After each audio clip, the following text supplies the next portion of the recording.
bahagi ng Isabela, Ibanigi, San Mariano, Ilagan City, Maconacon, Cabagan, Umawini at San Pablo.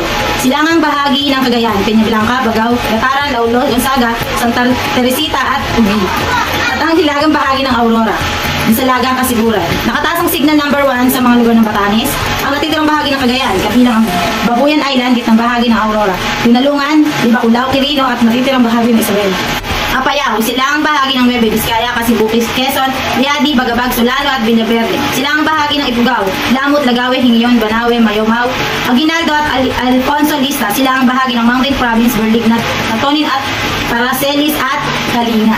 Sa kanilang 11 AM bulletin, sinabi ng Pag-asa ang mata ng Goring ay tinatayangan sa 155 km silangang ng Apari, Cagayan, Taglayang lakas ng hangin na 150 km bawat oras. Kilometer per hour. Mula 100 km per hour, malapit sa gitna at pagbusog-busog aabot sa 185 km per hour. At yun po,